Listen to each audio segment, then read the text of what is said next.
I never thought I would be the kind of woman who did something like this. But I did. 3 weeks ago, I opened my door to hand my landlord the rent I did not have. And by the time he left, I had sold a piece of my dignity just to keep a roof over my head. I did not plan it. I did not even flirt. But when Nicholas looked at me and said, "There are other ways to settle a debt," something inside me broke. Maybe it was fear. Maybe it was shame. Maybe it was just survival. Now, every time I pass by a mirror, I feel like it is staring back with judgment. But it gets worse. Because last night, Nicholas' ex-wife called me out of nowhere. And what she told me has shaken me more than the night I lost myself. Before I continue, I just want to say thank you so much to every single one of you who has subscribed to this channel. And if you are new here or just visiting and have not subscribed yet, what are you waiting for? Your support is the fuel that keeps this channel going. I cannot wait for you to hit that subscribe button. To all new and returning viewers, thank you from the bottom of my heart. Do not forget to leave your thoughts in the comments. I read every single one. Now, back to the story. My name is Michelle. I am 30 years old, and I live alone in a one-bedroom apartment on the east side of Milwaukee, Wisconsin. Life used to be good. I had a steady job as a dental assistant, and I was managing fine. Until I lost my job 2 months ago. I stretched my savings as far as I could, skipped meals, borrowed money from friends who were already struggling themselves, but eventually I hit a wall. Rent was due. My landlord, Nicholas, had already warned me the previous month. He said, "I am not a charity, Michelle." Nicholas is a 45-year-old man. Tall, cold eyes, the kind of guy who wears cologne too strong and speaks like he is always negotiating. He had recently gone through a divorce, and from what I heard from other tenants, he was not taking it well. I did not care about his personal life until he made me part of it. When I opened the door that evening, I was ready to beg. I had nothing but $30 and a heart full of panic. I tried to talk to him, to explain, but he just stared at me like he already knew what I was going to say. Then he stepped inside, closed the door behind him, and said something I will never forget. "You are a pretty girl, Michelle. You do not have to leave." It was not a demand. It was not even a threat. It was worse. It was an offer. And I hated myself for not screaming, for not pushing him out. But I just stood there, frozen. I do not remember every moment that followed. Just the blur of shame, the silence. The way I stared at the ceiling afterward, feeling like I had betrayed myself. And yet, the next morning, I got a message from Nicholas. It said, "We are good for this month. Let me know if you ever need more help." I told myself it was a one-time thing, a mistake, a secret I would take to my grave. But then the phone rang, a woman's voice. Sharp, cold. "Are you Michelle? You need to listen to me. My name is Caroline. I am Nicholas' ex-wife. And if you think he is going to let you go that easily, you have no idea who you are dealing with." Caroline's voice rattled through the phone like a thunderclap in the middle of a calm room. "I was you, just 10 years younger and a little more naive," she said. "He does this, Michelle, over and over again. You are not the first."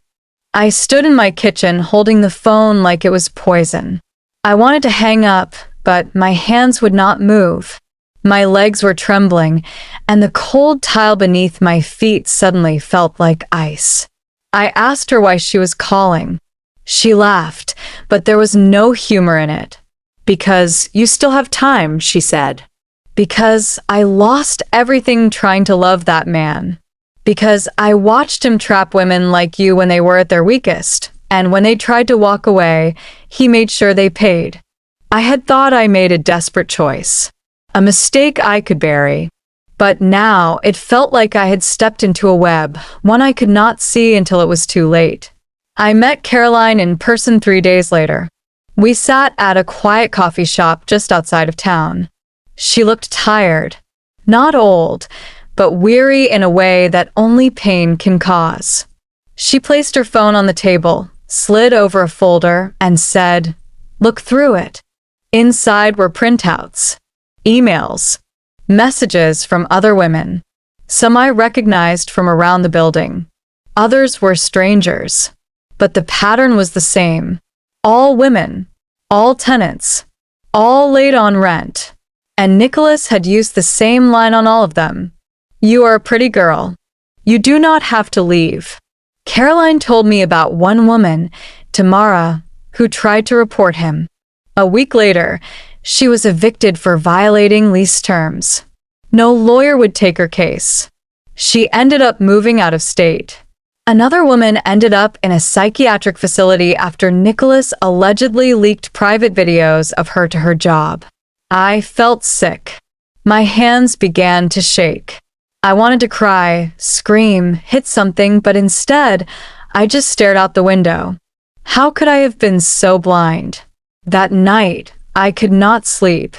Every creak in the apartment made me jump. I kept my lights on. I checked the locks twice. When I finally laid down, I felt this sudden urge to look up.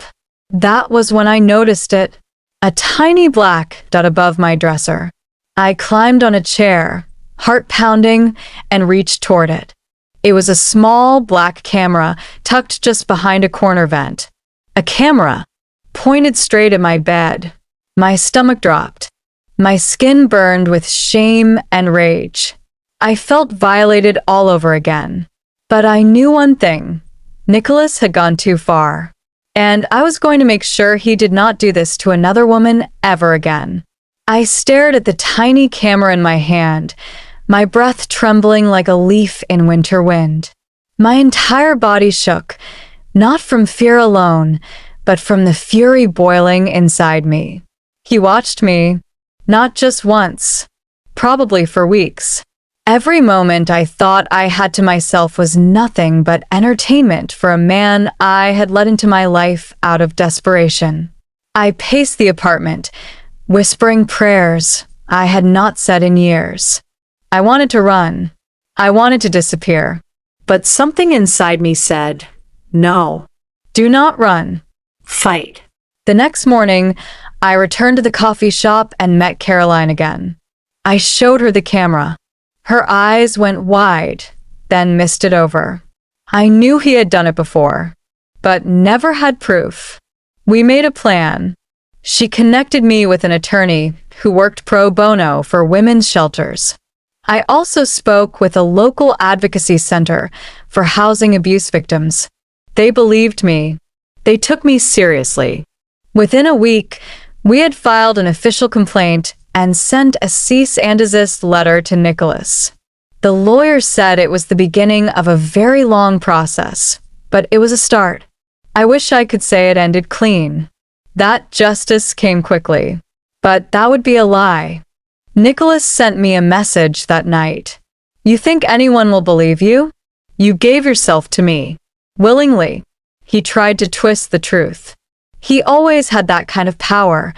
Words sharp like razors, cutting right into your soul. But this time, I did not flinch. I saved the message. I forwarded it to the lawyer. I blocked his number. A few days later, I moved out. Caroline helped me find temporary shelter through her network. For the first time in weeks, I felt air in my lungs that did not carry the weight of shame. Healing did not come all at once. Some days, I still asked myself why I had opened that door, why I had not screamed, why I had not said no. But then I remembered I was not the villain in this story. I was the survivor. Nicholas is now under investigation. The hidden camera was enough to start a formal case. Other women have come forward since. I may not see him behind bars yet, but the silence is broken. And that is how healing begins.